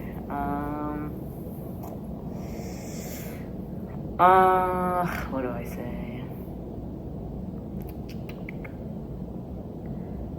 If you want it from the list in particular. I don't even know if there's a list. There is a list. There's notes app on my phone. I just collect them as I think about them. I'm like, yeah, that's a good topic. I'll write it down. I think this was from the first video I made for this, but I think one of the important ones is to do stuff scared. And as I've mentioned in the video, it's like it's similar to people saying, do stuff out of your comfort zone. But why I like the phrasing of doing it scared is that it acknowledges that you are actively like scared of this thing. You don't have to like wait until you're brave enough to do it to actually do it. You go in with the emotions you have, and then you come out the other side with different outcome. And it's usually a good outcome. Like the things I'm scared of, they're not as bad as I think they're gonna be. So having that like, I can't do this, and be like scared out of my mind doing it, but I'm still getting whatever benefits from taking that risk. Just by doing this game. I mean, resistance is where you get the most growth. Exactly. Like, that's a lot of things that came from this year was because I did it scared. Like, even though this was kind of like a must, because I was already, signed up to go to college, I was still kind of scared of how I was gonna perform, and how it's gonna be making meeting new people and kind of being separated from that familiar high school life I had. And then, I did it scared, talking to you or meeting you for the first time in the office hours, and then I don't think you should be scared of your professors. Okay, well for me it takes a little bit, to get myself out there. A lot of events I did, so applying for a job, I did that scared because I was I don't have experience for it. Well, I'll just do it anyways. And then, hackathon was a big one. Besides the peer pressure, it was also okay, well, I don't really lose anything from going. It's all I get is experience and having a good time. So got myself to go there, even though I was I don't know as much as anyone in there about building a website or having a viable product or whatever. But I went anyways, just to see, and it was a good time. And then of course, having, I think expressing my mind has been a big one.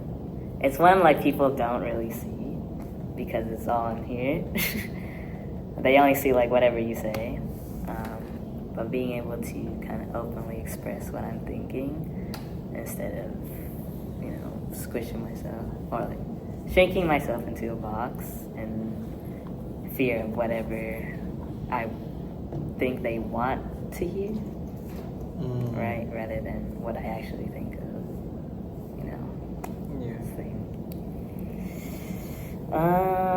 But yeah, that's an important one. That's pretty good. I took it. And then, I don't know. It just encourages you to take risks and get out there, live a life. Live a life. Live a life. You can't be sheltered forever. Have a little thrill. Yeah, you gotta have thrill. A lot of the good stuff is behind whatever that fear is blocking you from. So, yeah, that's a big one. I guess to add on to it, hope you're still talking to Doc. I'm not going anywhere. Somehow, keep in touch. I think it's a good bond to have. Because I cherish it now. So, and I know things can change in the future, but I hope things are still good. Things are still, kept in keeping in touch and just seeing how far it goes, I guess. But yeah, would you? I'm gonna see these too, so if you want to say something to feature line as well. I don't know. I feel like every time you stay after to talk about things, you generally walk away with some. Oh yeah, thing. He gives some sort of message or advice out of our conversations each time. It's not necessarily true. Sometimes just tell you about some riddles. Okay, but it's something new you learn. Right? Yeah, I try to give you something to, something to take back, I guess. Exactly. There, you can learn absolutely nothing at the end of the day. I just tell you something. Yeah. Completely obscure. I know. Fun fact: not a dairy fan. Big dairy. It was quite scary. Ice cream is fine. Ice cream? Okay, ice cream is on the list of ice cream is things fine. that are okay. Yeah, passable. Fine, acceptable. But yeah, cheese, I guess. Yeah, no, I'm not a cheese person. Cheese or milk?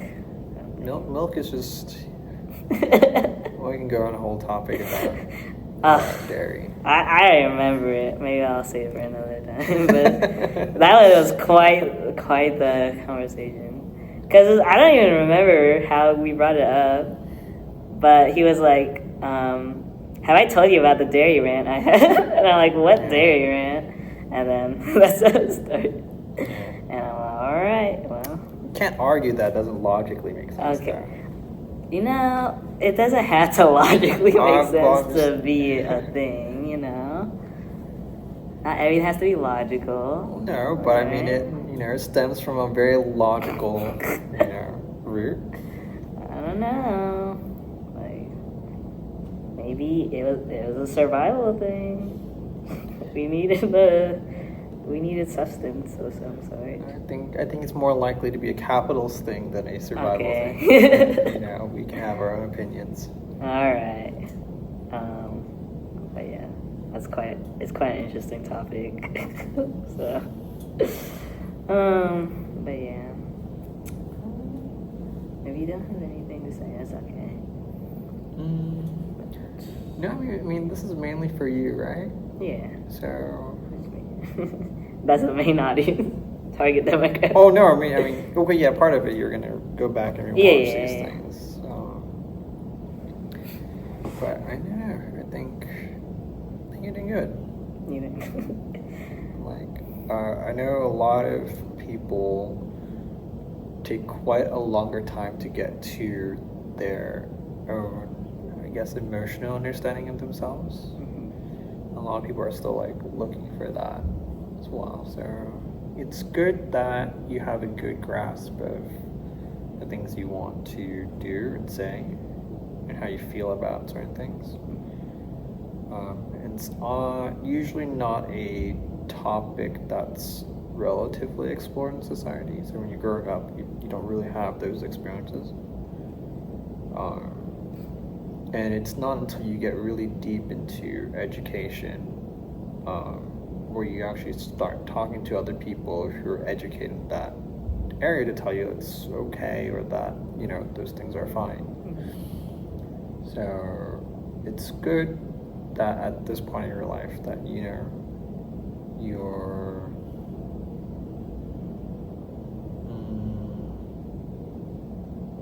doing good things. Let's just keep it at that. Okay. Yeah. Good things. I think when I was your age, I was probably an emotional mess. Really? Yeah. But the way I handle my emotions are a lot different. So instead of, being vocal or acting out or whatever, I just kept it myself and I just kept doing me. I said, I'll worry about it later. Just push it on the side, procrastinate a little. Never handled some of those things. It wasn't until I grew up, I saw more things, lived through more experiences, talked to other people. Then I figured, well, okay, it's okay for me to express these things. It's okay for me to do what I need to do to handle what emotions I was feeling at the time. And that, even discovering that at that age is already earlier than most people would experience.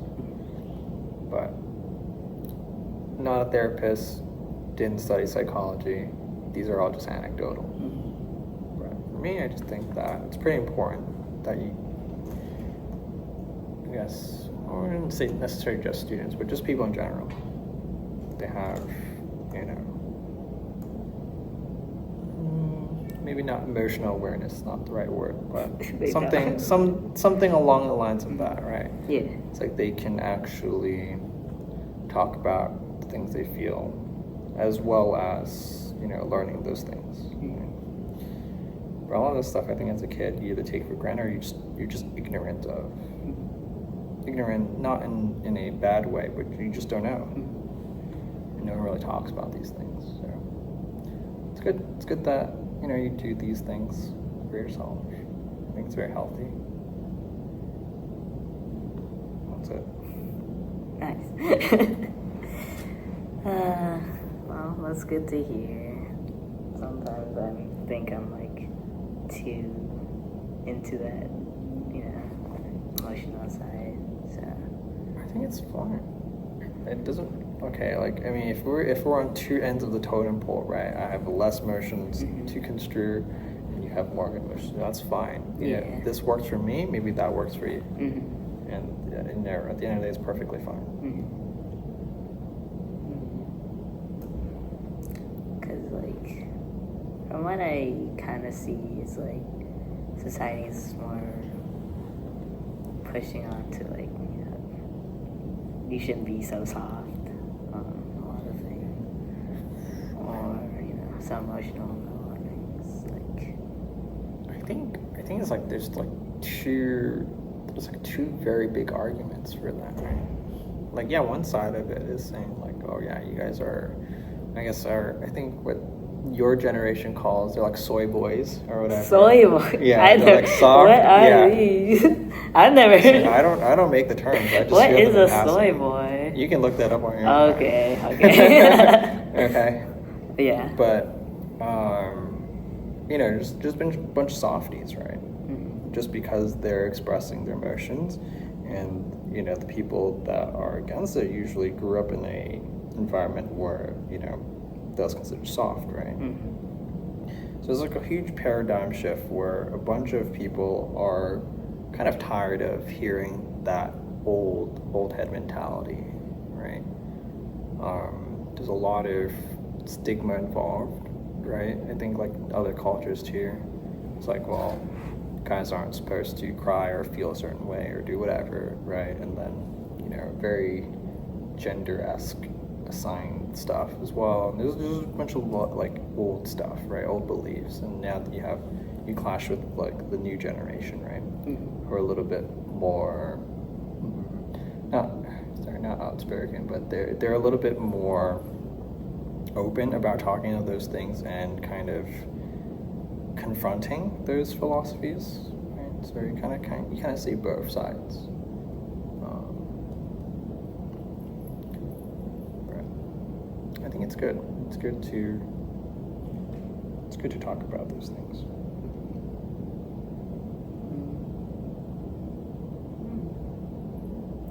I feel like, I don't know, a lot of like unresolved emotions, I feel, are like the foundation of a lot of our issues. Again, especially with like, if you're dealing with other people, like it may seem like a surface level problem of whatever they blow up about, but it's like, it's something deeper, some dissatisfaction or what's it called, resentment or whatever that they festered up for how long now. It's just all that little stuff building up. Yeah. And not being able to like let it out somehow. So then it just overflows and it might cause some issues. So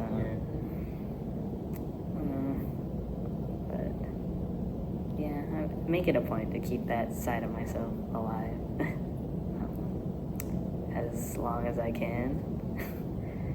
The moment I become emotional, the moment's over. I become a drone. It's over for me. Like, that is not Lauren anymore. if it's like soulless and so hardened, then I don't know. But yeah. That's the video. I'm probably going to cry over some essay now. Yeah, you procrastinated how long? Quite a bit. Hour and a half or so. Hour and a half? Oh my goodness. I don't have a clock on me. Oh, okay. If we did an hour and a half, that's like a whole class. It's a little bit more. Also an hour 15. Hour 15. Yeah. Plus 15 minutes after to ask questions, except it's just more yapping. If it is, oops. Sir, if my students ask why their exams haven't graded. Oh, you're gonna blame me now? Yeah, I just post a link. I just post a link right Here's there. this link to this video. Yeah. I mean, I don't know. They keep asking for your grades. So maybe you should get to. Well, to to be fair, I just had someone take the exam today. So could I really have distributed the grades? No. You're right. You have to wait till everyone has taken the test. I got to keep the academic integrity in place. Exactly. It has to be fair. Yep. And then you may get your grades. I'll definitely get the grades. I know. May get grades before the semester ends. But yeah. You're right. I should get Andrew to grade out the exams. Andrew offered. I know. And it looked pretty genuine. I'm not gonna lie. Yeah, I don't want to put more work on Andrew. Yeah. We're near the end of the semester, so it's like you gotta power through those last few assignments. Just finish strong. So it'll be hella stressful, but we'll be over. It'll be over soon, so I'll finish. 3 weeks is left. This is 13, so 14, 15, and then finals are about 3 weeks. Yeah. So this week plus 3. Yeah, you're done within a month. You finish early. Well, that's a separate topic. That's a separate topic. Unfortunately, I have finals week. But yeah, just get through the last few assignments. They're really trying to cram it on these 2 weeks, so I try my best to get through them. And then study, and then finals, and then summer? Question mark? If I don't decide, that's if I decide to take a summer class or not, then I might just be back here and suffering again. But, you know how it is.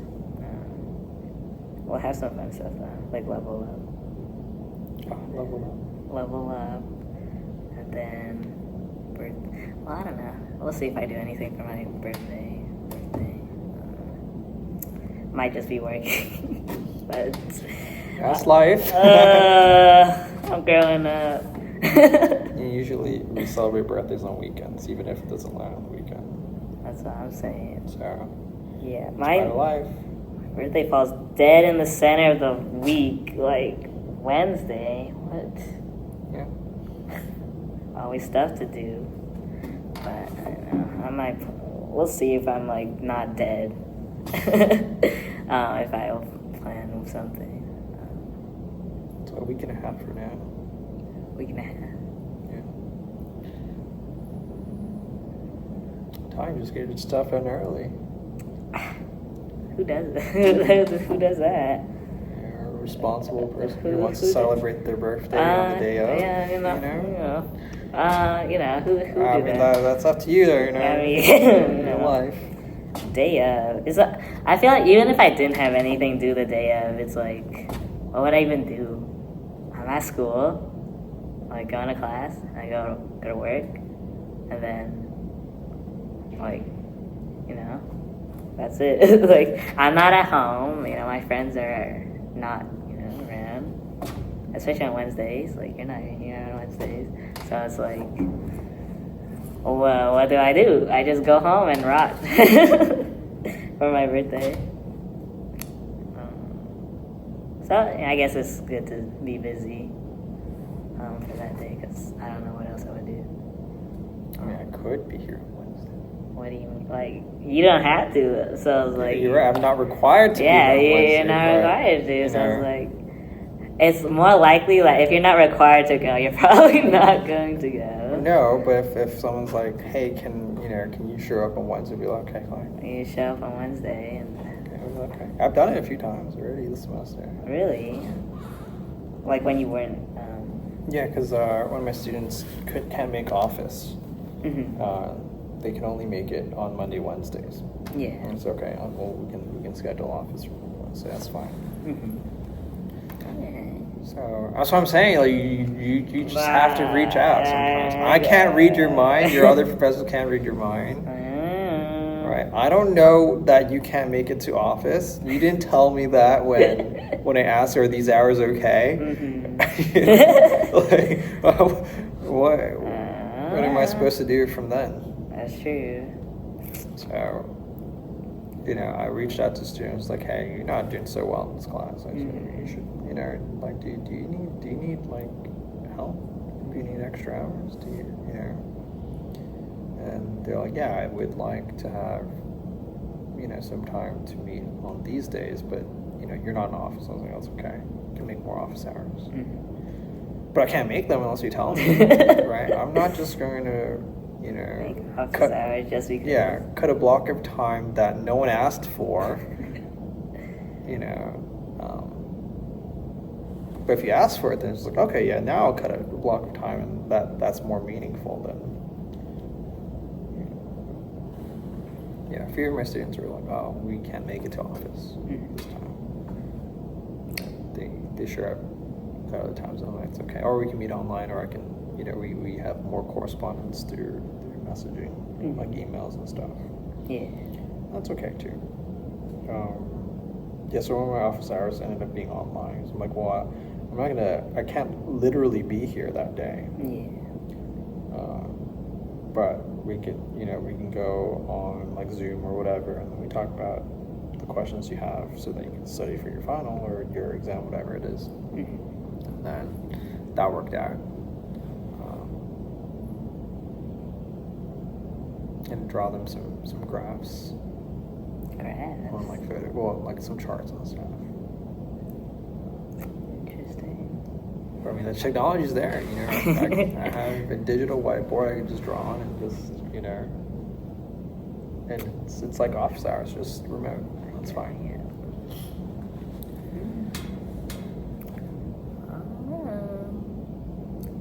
Maybe I will summon the. Yeah, if you're just like, it's like, man, I've done nothing but work and school on my birthday. Yeah. Like, I want you, Andrew, and some other of my friends to get canes. Be like, all right. Oh my God. He actually did that for me, and I was so happy. Just getting canes. Like, I don't know. I don't ask for much. I did not ask for much. You can ask for a student discount when you get canes. That's true. That is true. They'll give you a drink or 10% off or something like that. I don't remember. Student discount. Yeah, it works for almost anything that's not in the student union. Because student union, they are right now. Or on campus, I guess I'll say. Anything on campus. I'm pretty sure. Yeah, I don't think they take it on campus. It's presumed that you're staff or a student there. Yeah, I don't know. But yeah, okay. I think Chipotle gives you like a free drink back then. I don't know if In-N-Out does anything. I don't think. I don't remember. I don't think In-N-Out does. I don't think so.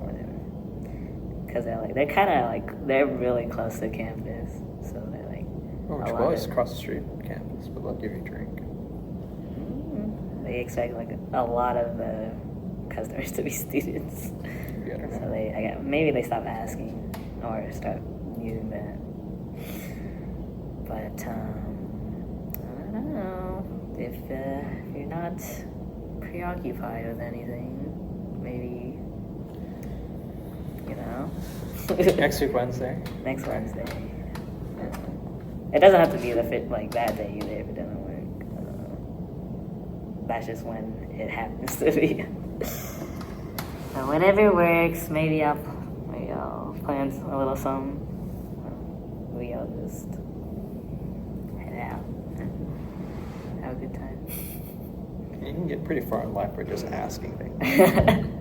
That's a crazy thing to say. Is that one of your mottos? Or just ask? Yeah. Just ask. Just ask. What is it? What is it here?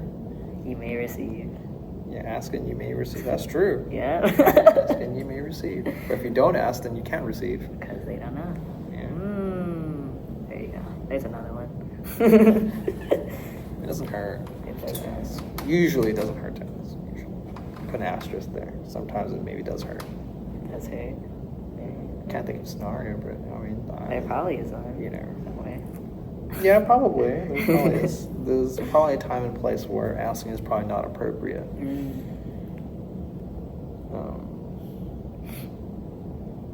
But in general, you can ask. Yeah. The worst thing that can happen is they No. say no. Yeah. But then you're like, Okay. at least you know. At least you tried. Yeah, I mean. Like, yeah. You're still in the same spot as you were if you didn't. True. So it's like, you don't lose anything. Yeah. There you go. Yeah. Just don't have your hopes up, I guess. Yeah. Like, it's not guaranteed if you ask. That's why it says you ask and you may receive. Exactly. So.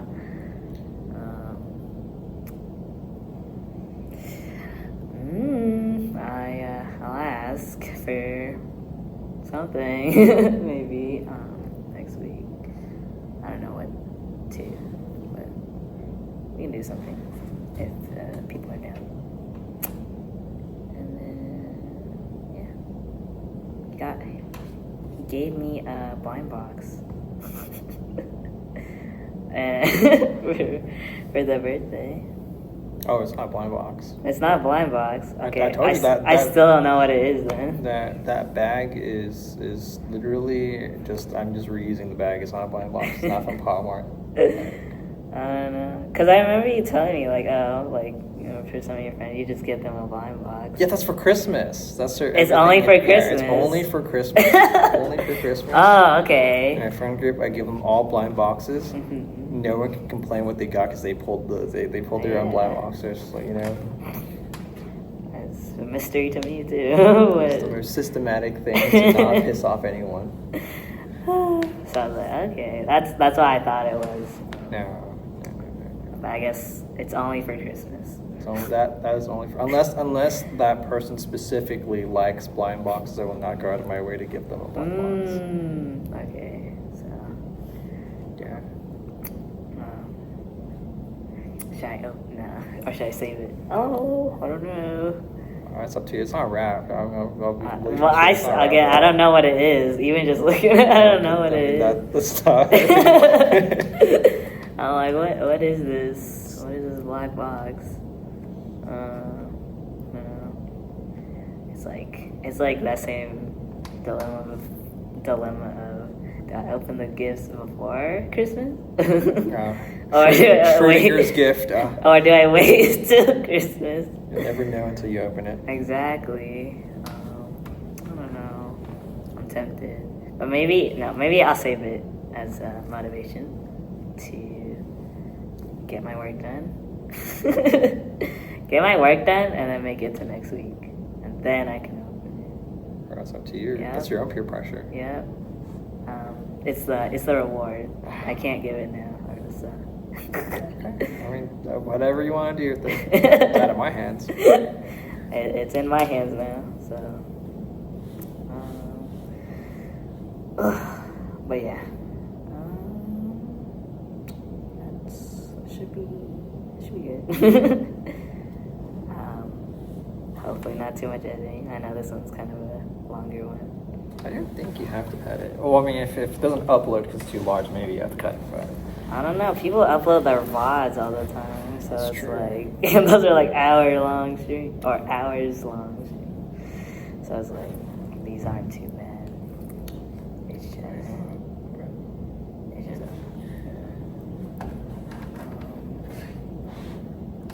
cut off here, and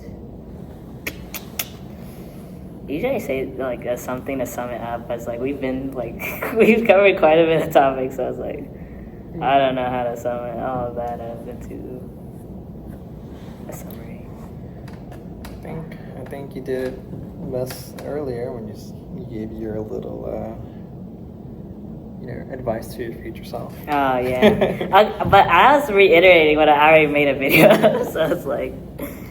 Right, it must have been that important for you to have to mention it multiple times. I don't know, because I usually do have like I yap, and then at the end I'm like, okay, here's the core message behind all that.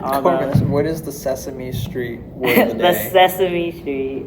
Yeah. Like if you don't take anything else from, if you didn't watch any of the video, this is the main thing I was talking about. For this one's like, I don't know, a lot.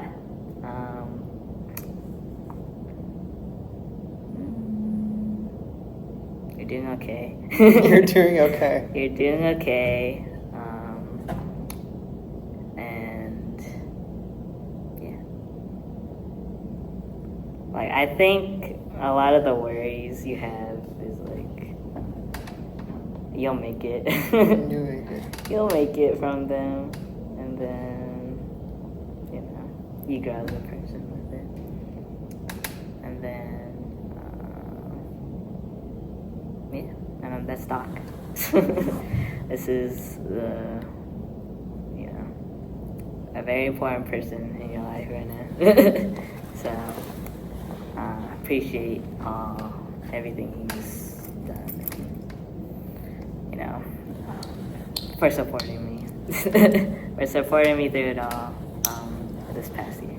So, yeah. That's it. I don't know. Alright, shall we hit it? Sure. Time to go. Bye. About your essay. Right at the essay.